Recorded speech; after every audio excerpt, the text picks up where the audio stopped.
Hello everyone, কেমন আছো তোমরা? সো অনেক দিন পরে আমি নিয়ে আসলাম আমার সেকেন্ড পার্ট সেই অরুণাচল ব্লগের। তো গান শুনতে শুনতে আমরা চলে গেছিলাম চাং ফলস, দেন সেখান থেকে চলে গেছি মাগো ভ্যালি, দেন সেখান থেকে গঙ্গরলা লেক। তো সেটার জার্নিটা আমি তোমাদের সাথে শেয়ার করছি, কিভাবে গিয়েছি, রাস্তাগুলো কেমন ছিল, আর তোমরা যদি যেতে চাও তো কিভাবে যেতে হবে আমি এই ভিডিওটার মধ্যে সব কিছু শেয়ার করব। তোমরা যদি কঙ্করলা লেক যেতে চাও তবে সেলাপাস যদি হয়ে যাও তাহলে তোমাদের জাং হয়ে মাগো ভ্যালি হয়ে যেতে হবে। এখান থেকে আমাদের অফরোড স্টার্ট হয়ে গেছে, আমরা জাং পার করে আসছি। এটা হলো ওয়াটারফলসের উপর দিয়ে আমাদের যেতে হয়েছে, কারণ কি রাস্তাগুলো খুব খুব খারাপ ছিল, অফরোড ছিল। এখান থেকে দেখো রাস্তাগুলো খুব ভয়ানক রাস্তা, আমাদের যেতে একটু ভয় লাগছিল, কিন্তু কি করবো, জীবনে কিছু কিছু তো সময় চান্স নিতে হয়, क्योंकि डर के आगे जीत है ना। তো দেখো জলগুলো কি সুন্দর, এখানে আমাদের যে মেঘালয়ের ডাউকি আছে, ডাউকির থেকেও জলগুলো খুব পরিষ্কার। তারপরে এই পাহাড়গুলো কিন্তু রাস্তার মধ্যে না খুব ব্ল্যাক আইস আছে। ইভেন এই যে জলগুলো দেখতে পাচ্ছ তোমরা, এখানের মধ্যেও বরফ জমে আছে একদম, এত ঠান্ডা, মাইনাসে ঠান্ডা ছিল একদম। তো এইভাবে চলতে চলতে আমরা পৌঁছে গেছি মাগো ভ্যালি। চলো দেখো রাস্তাগুলো কেমন, পাহাড়গুলো খুব সুন্দর, পাহাড়ের চূড়ায় চূড়ায় বরফ জমে আছে, খুব বড় বড় গাছগুলোর মধ্যে দেখো, এক গাছগুলোর মধ্যে একটা গাছের মধ্যেও তোমার কি বলে এটা, পাতা ডালপালা কিছু নেই। এই রাস্তা খুব ভয়ানক ছিল, রাস্তাটা একটাই গাড়ি যেতে পারবে, এগুলো ব্ল্যাক আইস, এগুলোর মধ্যে যদি স্লিপ কাটে সিধা নিচে চলে যাবে একদম নদীর মধ্যে। দেখো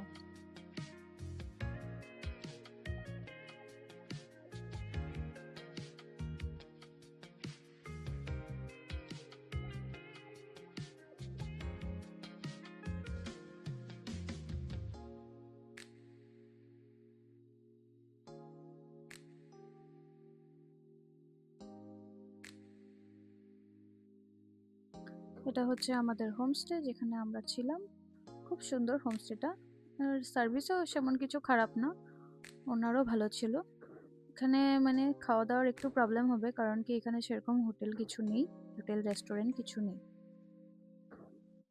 এখানে হোমস্টেগুলোর বোর্ড লাগানো আছে, এখান থেকে কন্ট্যাক্ট নাম্বার নিয়ে তোমরা বুক করতে পারো হোমস্টেগুলোর। খুব বেশি এখানে 7 থেকে 8টা হোমস্টে আছে, জায়গাটা খুব গ্রাম তো, তো ওখানে সেরকম কিছু অ্যাভেলেবেল নেই, ওরাই সব কিছু করে। এখান থেকে আমরা রওনা হয়েছি গঙ্গরলা লেকের জন্য, নেক্সট টাইম মাগো থেকে গঙ্গরলা লেক। তো এখানে রাস্তাগুলো খুব অফ রোড, যদিও অফ রোড কিন্তু চারিদিকের ভিউগুলো খুব সুন্দর, অপূর্ব ভিউ। কিন্তু রাস্তাগুলোতে গাড়ি চালাতে খুব সাবধান, আমরা সেখান থেকে বোলেরো নিয়েছিলাম, বোলেরো নিয়ে চলে গেছিলাম।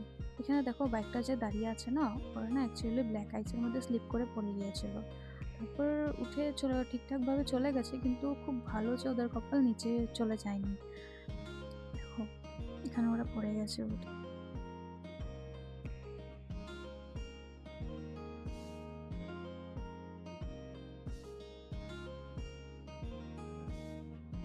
এখান থেকে ভিউটা দেখো গাইস, কি সুন্দর, কি অপূর্ব একটা ভিউ। মানে আমি যখন গাড়ি থেকে নেমে ভিডিও নিচ্ছি না, এত ঠান্ডা, ঠিক আছে ঠান্ডার কোনো ব্যাপার না, কিন্তু ভিউগুলো দেখে আমি কি বলবো, আমি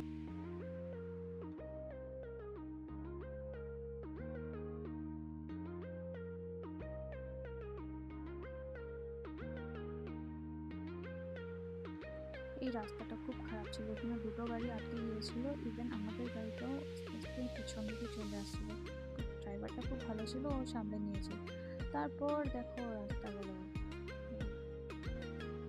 জাস্ট,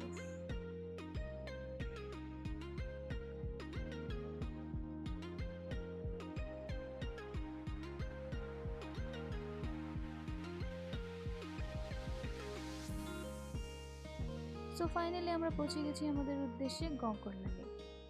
জায়গাটা কি অপূর্ব, আমি দেখে আমি একদম পাগল হয়ে গেছিলাম, কারণ কি আমি ফার্স্ট টাইম বরফ দেখছিলাম। তো আমি দেখে খুব খুব খুব আনন্দিত ছিলাম, প্লাস শ্বাসকষ্ট হচ্ছিল অল্প, কারণ কি খুব ঠান্ডা ছিল ওখানে, কিন্তু আমরা গরম জল নিয়ে নিয়েছিলাম। এখানে আমার উনি ফটো তুলছে, আমার ভাই ওকে ফটো তুলে দিচ্ছে, একদম মানে ও নিজেই একদম ফটো তোলাতে ব্যস্ত হয়ে গেছিল। আমার কি ফটো উঠাবে? আমি নিজে ওখানে বসে, বসে ওকে দেখছিলাম। এটা হচ্ছে লেকটা। লেকটা দেখো বরফে পুরা আবরণে ঢেকে গেছে। এখানে আমি একটু নাচতে, নাচতে নেমে আসছি। কারণ কি বেশি ফুর্তি তো করতে পারিনি। শ্বাসকষ্ট হচ্ছিল। উপরে উঠতে গিয়ে খুব কষ্ট হয়েছে। সেজন্য নামার সময় একটু ফুর্তি করে নিলাম।